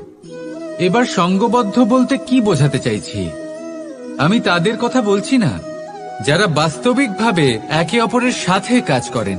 আমি তাদের কথা বলছি যারা একে অপরের থেকে দূরে থেকেও একে অপরকে বিশ্বাস করেন। আমি আগেও বলেছিলাম, সমস্ত বিশ্বের আশা বিশ্বাসেই বসবাস করে, তাই না? তাই যেখানে সমস্ত বিশ্ব আছে, সমস্ত সংসার আছে, সেইখানেই বিশ্বাস রয়েছে। তাই আপনার আশেপাশে এমন দল সঙ্গবদ্ধ করুন যাদের আপনার উপর বিশ্বাস আছে আর যাদেরকে আপনি বিশ্বাস করতে পারেন। তাহলে আসুন আর আমার সাথে ভালোবেসে বলুন, রাধা রাধা।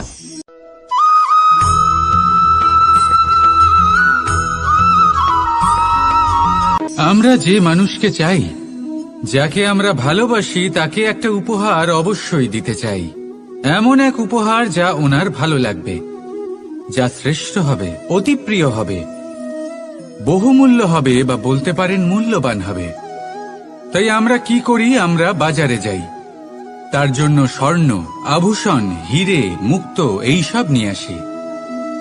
কিন্তু এটাই কি সর্বশ্রেষ্ঠ উপহার? কখনোই না। সর্বশ্রেষ্ঠ উপহার হল স্বাধীনতা। তাকে নিজের মনের মতো বাঁচার স্বাধীনতা। যদি আপনি কাউকে স্বাধীনতা না দিতে পারেন, তাহলে সে কোথাও না কোথাও বন্দী হয়ে যায়, তার বিকাশ কোথাও না কোথাও আটকে যায়। কিন্তু যদি আপনি কাউকে স্বাধীনতা দিতে পারেন, তাহলে আপনি দেখবেন ও সমস্ত সংসারকে, এই জীবনকে নিজের দৃষ্টিভঙ্গি দিয়ে দেখবে, বুঝবে যে কোনটা হলো উচিত আর কোনটা হলো অনুচিত। আর এটাই হলো সর্বশ্রেষ্ঠ। আর এবার যদি কাউকে স্বাধীনতার মাধ্যমে এত বড় একটা শক্তি দিতে পারেন, তাহলে আপনি আমাকে বলুন, এর থেকে বড় উপহার আর কি হতে পারে? আসুন আর আমার সাথে ভালোবেসে বলুন, রাধা রাধা।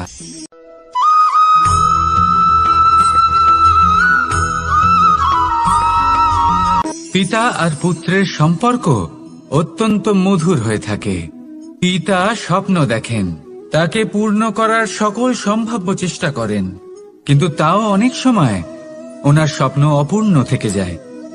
তখন পিতা ভাবেন যে স্বপ্ন উনি পূর্ণ করতে পারেননি, ওনার সন্তান তা অবশ্যই পূরণ করবে।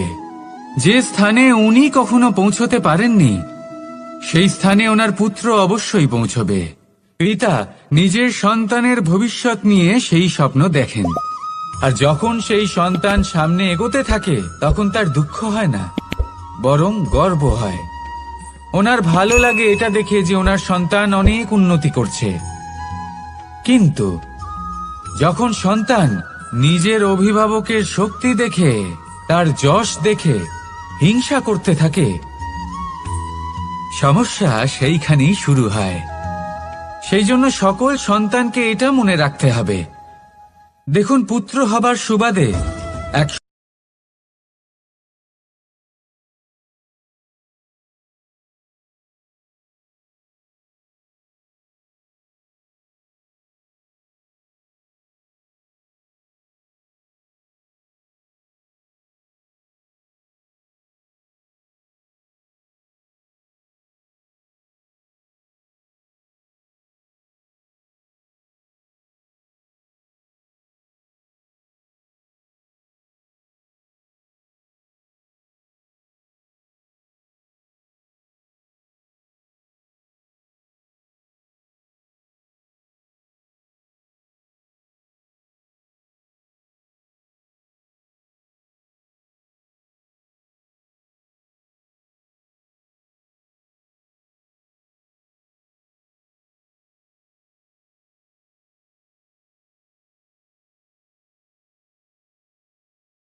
আমরা যখনই কোনো যাত্রায় যাব বলে মনে করি তখনই আমরা প্রস্তুত থাকি আসন্ন বিপদের জন্য বা সংকটের জন্য।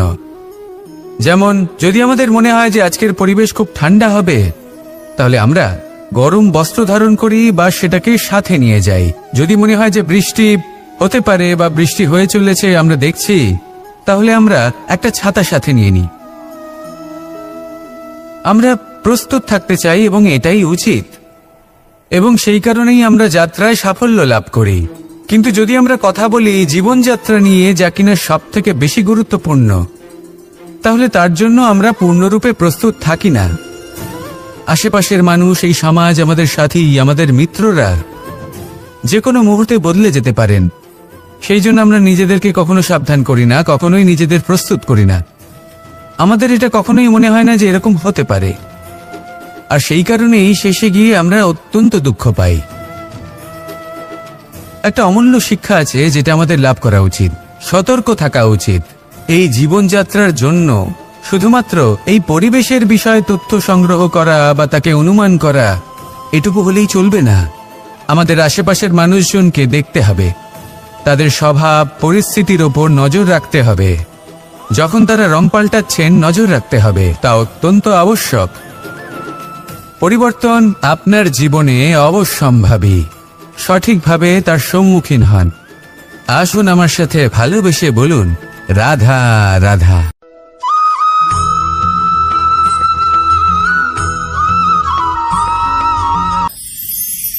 ঈশ্বর আসলে কে? সংসারের বেশিরভাগ মানুষের কাছে ঈশ্বর হলেন এই সংসারের রচয়িতা, পালনকর্তা। কারোর কাছে উনি জ্ঞাতা, কারোর কাছে উনি হলেন আস্থার প্রতীক, আবার কারোর জন্য শুধুমাত্র অন্ধ বিশ্বাস। কিন্তু এই ঈশ্বর কি কোনো শরীর, নাকি একটা বোধ, নাকি শুধুই শ্রদ্ধা? ঈশ্বর হলেন তিনি যিনি হলেন আপনার ইষ্ট। সেই জন্যই তো গুরু, মাতা, পিতা এনাদেরও ঈশ্বরই বলা হয়েছে। যাদেরকে আমরা ঈশ্বর বলে মনে করি, যারা আমাদের ইষ্ট, তারা আমাদের একটি পথ দেখান, একটি দিকে চালিত করেন। সেই পথে চলে আপনি শুভ কর্ম করতে পারেন। আর যখন কোনো ব্যক্তি তার ঈশ্বরের আদেশ পালন করেন, তখন সে নিজে থেকেই শুভ পথে অগ্রসর হয়ে যান। বেশ কয়েকজন মানুষ ঈশ্বরের ওপর আস্থা রাখেন এবং ভাবেন যে অনুচিত কোনো কাজ করা উচিত নয়, ঈশ্বর দেখছেন। ওনারা ভয় পান যে কোনো অনুচিত কর্ম করলে কে জানে তার পরিণাম কি হবে। এমন অনেক ব্যক্তি রয়েছেন যারা ঈশ্বরকে বিশ্বাস করেন এবং জানেন যে ঈশ্বর তাদেরকে দেখছেন, তাই যে যে শুভকর্ম ওনারা করেছেন তার ফল তারা অবশ্যই পাবেন। এবার আপনি ভয় পেয়ে ঈশ্বরকে বিশ্বাস করবেন নাকি বিশ্বাসের দ্বারা ঈশ্বরকে বিশ্বাস করবেন, সেই সিদ্ধান্ত আপনারই।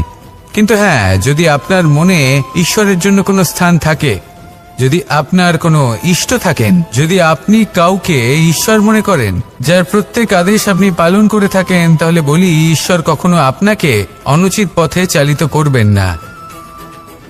আসুন আমার সাথে ভালোবেসে বলুন, রাধা রাধা।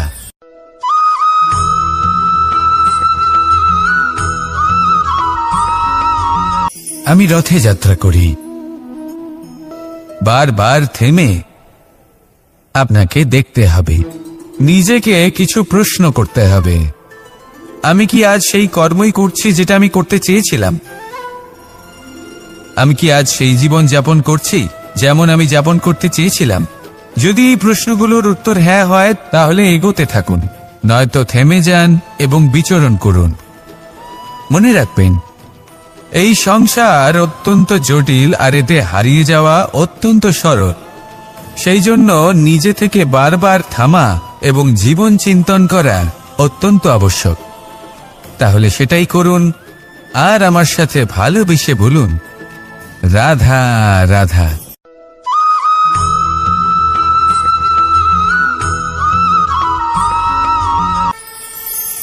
কথায় আছে যে স্বপ্ন এবং লক্ষ্য হলো একটি মুদ্রারই দুটি দিক।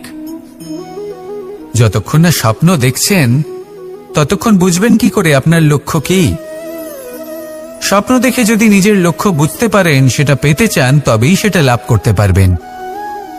কিন্তু স্বপ্ন এবং লক্ষ্য এই দুইয়ের মধ্যে একটা ভারসাম্য রয়েছে, যেটা বজায় রাখা প্রয়োজনীয়। একে আমরা বলে থাকি পরিশ্রম। দেখুন, যদি আপনি স্বপ্ন দেখতে চান, তাহলে পরিশ্রম ত্যাগ করে নিদ্রা লাভ প্রয়োজন। কিন্তু যদি আপনি লক্ষ্য লাভ করতে চান, তাহলে আপনাকে নিদ্রা ত্যাগ করে পরিশ্রম করতে হবে। তাই আলস্য ত্যাগ করুন এবং সিদ্ধান্ত নিন যে আপনি কি চান। আপনার জীবনের এই তুলাদণ্ডে স্বপ্নের পাল্লা ভারী হওয়া প্রয়োজন নাকি লক্ষ্যের? আমার মতে এই দুইয়ের মধ্যে যদি ভারসাম্য বজায় রাখেন, তবে পথ নিজে থেকেই সামনে আসবে। শুধু সেই পথে অগ্রসর হতে থাকুন এবং আমার সাথে ভালোবেসে বলুন, রাধা রাধা।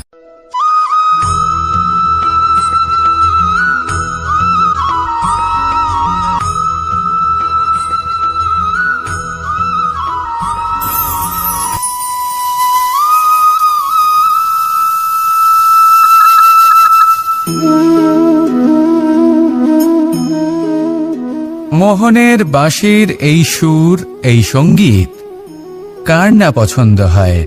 সবারই খুব ভালো লাগে। এবার এই সুর আসে কোথা থেকে? কেউ বলবেন কৃষ্ণের হৃদয় থেকে। সত্য কথা, এই সুর হৃদয় থেকে নির্গত হয় এবং প্রকট হয় এই বাঁশি থেকে। এই বাঁশিটাকে দেখুন, এই ছিদ্রগুলি দেখুন, প্রত্যেকটা সুর থেকে নিজস্ব একটা স্বর নির্গত হয়। এবার যে ব্যক্তি এই সমস্ত সুর এবং স্বর বুঝতে পারেন, এতে নিপুণ, তিনি এই বাঁশির দ্বারা যে সুর নির্গত করবেন, তা তো মধুর অবশ্যই হবে। এবার জীবনের সাথেও কিছুটা এরকমই ঘটে। জীবনের কিছু নীতি থাকে, অর্থ, কুটুম্ব এবং আধ্যাত্মিক। যদি জীবনের প্রত্যেকটা মুহূর্ত সুখময় হয় এরকম আপনি চান, তাহলে এই তিনটি নীতিতে আপনাকে নিপুণ হতে হবে। কোনো একটি বিশেষ নীতির প্রতি যদি আপনি বেশি ঝুঁকে পড়েন, তাহলে বাকি দুই নীতি থেকে যা সুখ লাভ করা সম্ভব তা পারবেন না। ধন অর্জন করতে হবে পরিবারের জন্য, পরিবারের সুখ মনের শান্তির জন্য, মনে শান্তির প্রয়োজন মনের শুদ্ধতার জন্য। যখন এই মন শুদ্ধ হবে, জীবন শুদ্ধ হবে, পবিত্র হবে, সুন্দর হবে এবং ভালোবেসে বলবে, রাধা রাধা।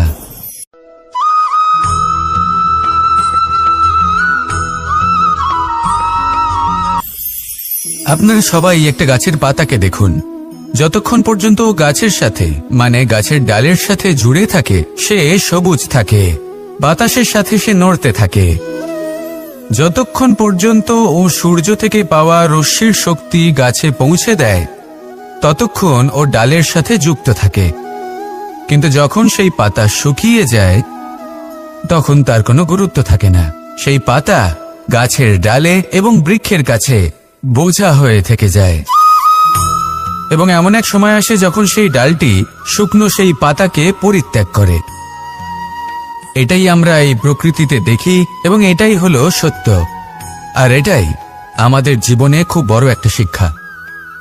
যদি আপনিও নিজের জীবনে নিজের আপনজনদের কাছে বোঝা স্বরূপ হয়ে দাঁড়ান, তাহলে তারা আপনাকে যতই ভালোবাসুক না কেন, ওনারা যদি নাও চান, তাহলেও এমন এক দিন আসবে যখন আপনার আপনজন আপনাকে পরিত্যাগ করবে। সেই জন্য সবসময় আত্মনির্ভর হয়ে ওঠার চেষ্টা করুন। নিরন্তর পরিশ্রম করতে থাকুন, কারোর উপর বোঝা হয়ে থাকবেন না, বরং তার সাথে মিলে দায়িত্ব পালন করুন। এমনটা করবেন, তাহলে আপনার সম্মানও বজায় থাকবে এবং সম্পর্কের মধ্যে আপনার মূল্যও বজায় থাকবে। আসুন আর আমার সাথে ভালোবেসে বলুন, রাধা রাধা।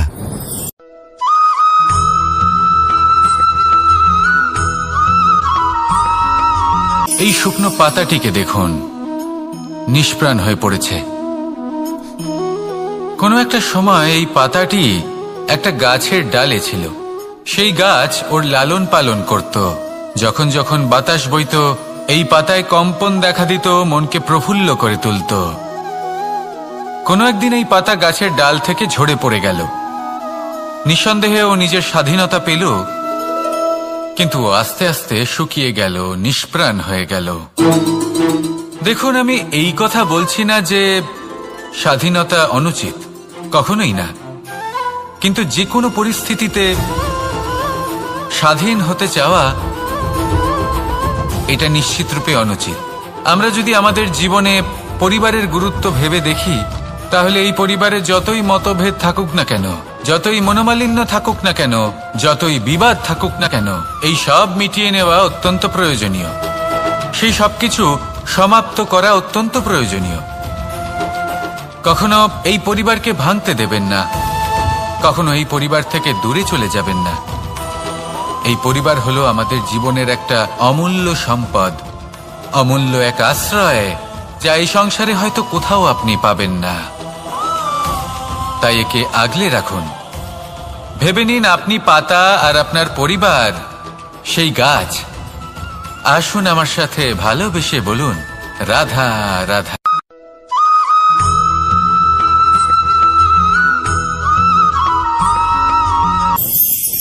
প্রেম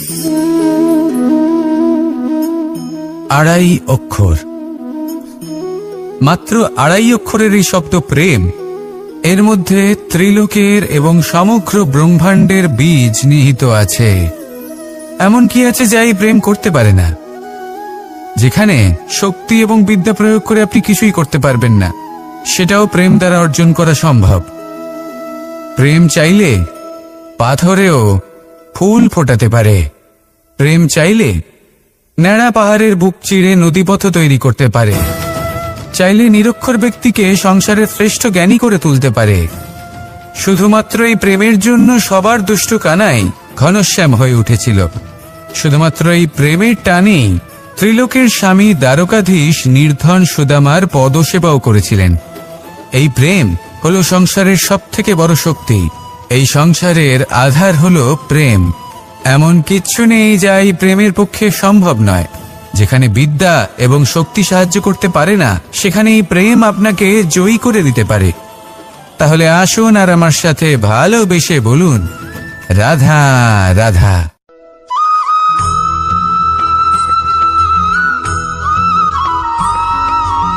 দীপাবলি আমাদের সবথেকে বড় উৎসব। শ্রীরাম রাবণকে পরাস্ত করে 14 বছরের বনবাস কাটিয়ে আবার অযোধ্যায় ফিরে এলেন অমাবস্যার রাত্রে। অযোধ্যায় সবাই খুব প্রসন্ন ছিলেন, খুবই উৎসাহিত ছিলেন। অযোধ্যায় সহস্র প্রদীপ প্রজ্বলিত করা হয়েছিল এই উৎসবে। একে আমরা দীপাবলি বলে থাকি। এবার এই বিষয়ে আমরা সকলে জানি। আপনি কি এটা জানেন যে শ্রীরাম বাস্তবে অমাবস্যার এক রাত আগেই অযোধ্যায় পৌঁছে গেছিলেন? সবার সামনে অমাবস্যার রাতে এসেছিলেন। এর কারণ কি? শ্রীরাম প্রমাণ করতে চেয়েছিলেন যে যে কোনো সময়, দিন হোক বা রাত, শুভ বা অশুভ হয় না। শুভ অশুভ কিছু থাকলে তা হলো মানুষের চিন্তা, তার ভাবনা, তার নির্বাচন আর তার কর্ম। নিজেই দেখে নিন। শ্রীরাম নিজের পরিবারের সাথে দীপাবলি পালন করুন, আপনাদের শুভেচ্ছা জানাই। আসুন আর আমার সাথে ভালোবেসে বলুন, রাধা রাধা।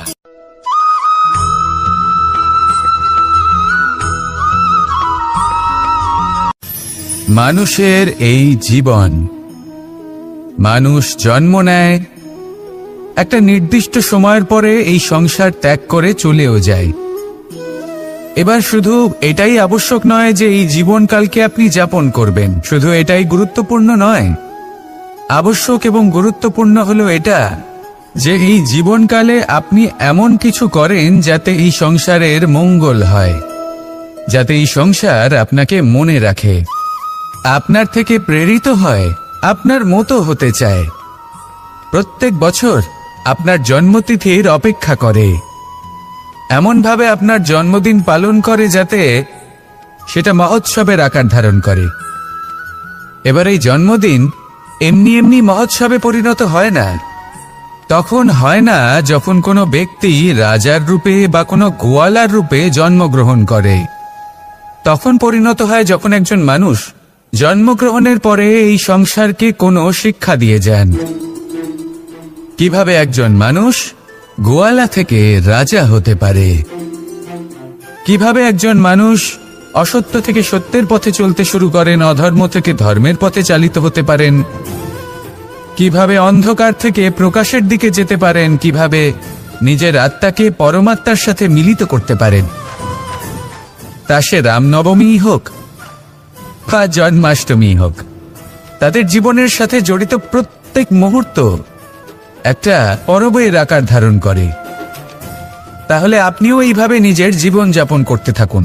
এই সংসারে শুধু ভালোবাসা বিতরণ করুন, কিছুটা এমন ভাবে বিতরণ করুন যাতে আপনি এই সংসার থেকে চলে যাওয়ার পরেও এই সংসারে আপনি শুধুই ভালোবাসা বিতরণ করতে পারেন। যদি আপনি এরকম করেন, সংসারকে প্রেরণা দেন, তাহলে আপনার জীবনও রাধা কৃষ্ণের প্রেমের মতোই অলৌকিক এবং দৈব হয়ে উঠবে। আসুন আর আমার সাথে ভালোবেসে বলুন, রাধা রাধা।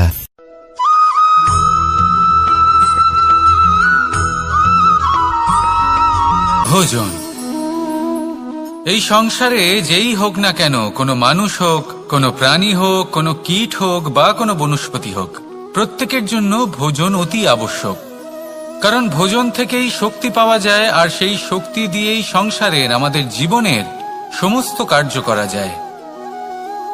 এবার এমন এক ধরনের শক্তি হয় যা শীতের ঋতুতে সূর্য থেকে আমরা পেয়ে থাকি, আর আরেক ধরনের উত্তাপ হয় যা দিয়ে ভোজন রান্না করা হয়, সুস্বাদু নানান ধরনের ভোজন। এবার অত্যন্ত গুরুত্বপূর্ণ হলো যে ব্যক্তি সেই ভোজন বানাচ্ছেন তার মানসিক পরিস্থিতি এবং সেই ব্যক্তি যিনি ভোজন গ্রহণ করছেন তার মানসিক অবস্থা। যখনই আপনি ভোজন বানাচ্ছেন তখন ভালোবাসার সাথে কাজটা করুন, ধন্যাত্মক ভাব নিয়ে, সৎ ভাবনার সাথে। কারণ আপনার এই মানসিক স্থিতি শক্তির আকারে সেই খাদ্যের সাথে মিলে মিশে যায়। আর যখনই আপনি ভোজন গ্রহণ করছেন তখন সদ্ভাবনার সাথে, প্রসন্নতার সাথে গ্রহণ করুন, ধন্যাত্মক ভাব নিয়ে। যদি আপনি প্রসন্নতার সাথে রান্না করেন, প্রসন্নতার সাথে খাদ্য গ্রহণ করেন, তাহলে আপনি প্রসন্নই থাকবেন, আর মন সুপ্রসন্ন হয়েই বলবে, রাধা রাধা।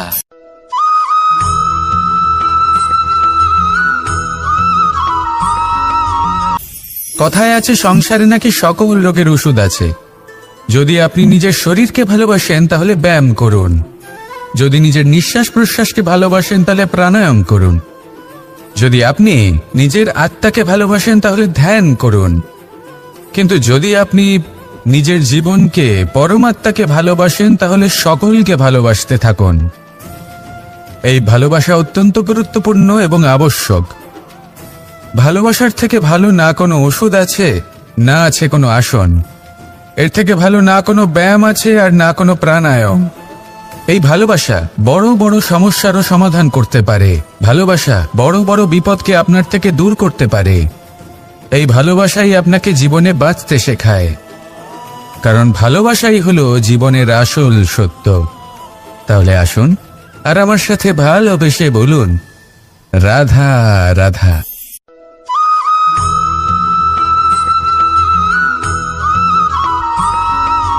আমি মনুষ্যরূপে জন্ম নিয়েছি এবং সমস্ত কর্ম এই রূপেই করেছি। কিন্তু আশ্চর্যের বিষয় হলো যে আজও মানুষ আসেন এবং হাত জোড় করে প্রার্থনা করেন যেন আমি ওনাদের সহায়। ঈশ্বর হলেন তিনি যিনি হলেন আপনার ইষ্ট। সেই জন্যই তো গুরু, মাতা, পিতা এনাদেরও ঈশ্বরই বলা হয়েছে। যাদেরকে আমরা ঈশ্বর বলে মনে করি, যারা আমাদের ইষ্ট, তারা আমাদের একটি পথ দেখান, একটি দিকে চালিত করেন। সেই পথে চলে আপনি শুভ কর্ম করতে পারেন। আর যখন কোনো ব্যক্তি তার ঈশ্বরের আদেশ পালন করেন তখন সে নিজে থেকেই শুভ পথে অগ্রসর হয়ে যান। বেশ কয়েকজন মানুষ ঈশ্বরের ওপর আস্থা রাখেন এবং ভাবেন যে অনুচিত কোনো কাজ করা উচিত নয়, ঈশ্বর দেখছেন। ওনারা ভয় পান যে কোনো অনুচিত কর্ম করলে কে জানে তার পরিণাম কি হবে। এমন অনেক ব্যক্তি রয়েছেন যারা ঈশ্বরকে বিশ্বাস করেন এবং জানেন যে ঈশ্বর তাদেরকে দেখছেন, তাই যে যে শুভকর্ম ওনারা করেছেন তার ফল তারা অবশ্যই পাবেন। এবার আপনি ভয় পেয়ে ঈশ্বরকে বিশ্বাস করবেন নাকি বিশ্বাসের দ্বারা ঈশ্বরকে বিশ্বাস করবেন, সেই সিদ্ধান্ত আপনারই। কিন্তু হ্যাঁ, যদি আপনার মনে ঈশ্বরের জন্য কোনো স্থান থাকে, যদি আপনার কোনো ইষ্ট থাকেন, যদি আপনি কাউকে ঈশ্বর মনে করেন, যার প্রত্যেক আদেশ আপনি পালন করে থাকেন, তাহলে বলি ঈশ্বর কখনো আপনাকে অনুচিত পথে চালিত করবেন না। আসুন আমার সাথে ভালোবেসে বলুন, রাধা রাধা।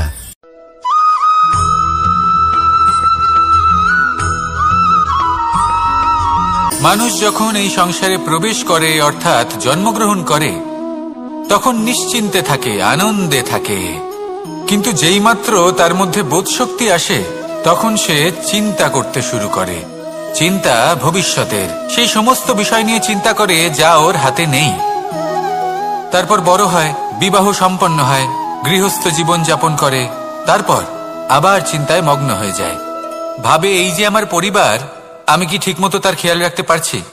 কাল যখন আমি এই সংসার থেকে চলে যাব, তখন আমার এই পরিবারের দেখাশোনা কে করবে? শেষ পর্যন্ত এই পরিবার তো আমারই উত্তরদায়িত্ব। যাক, আপনাকে একটা প্রশ্ন করি। এই সংসারে আসার পূর্বে আপনি কি এই প্রশ্ন করেছিলেন, এটা ভেবেছিলেন যে আমাকে ছাড়া এই সংসার কিভাবে চলবে? করেননি, তাই তো? তাই আপনার এটা নিয়ে দুশ্চিন্তা করার প্রয়োজন নেই যে আপনি যখন এই সংসার ত্যাগ করে চলে যাবেন তখন কি হবে। আপনি যখন ছিলেন না তখনও এই সংসার চলছিল, আপনি যখন এই সংসার ত্যাগ করবেন তখনও এই সংসার চলতে থাকবে। যদি কোনো বিষয়ের প্রভাব থাকে, তা হলো আপনার আজকের তথা বর্তমানের কর্ম। অর্থাৎ আজ আপনি কি করছেন, কার জন্য মঙ্গল করছেন, কাকে প্রেরণা দিচ্ছেন, কাকে সাহায্য করছেন, কোন উদাহরণ প্রস্তুত করছেন। আপনি এই সংসারে যে ছবি অঙ্কন করবেন, সংসার সেটাই মনে রাখবে। তাহলে শুধু সৎকর্ম করুন, মঙ্গল করতে থাকুন, আর আমার সাথে ভালোবেসে বলুন, রাধা রাধা।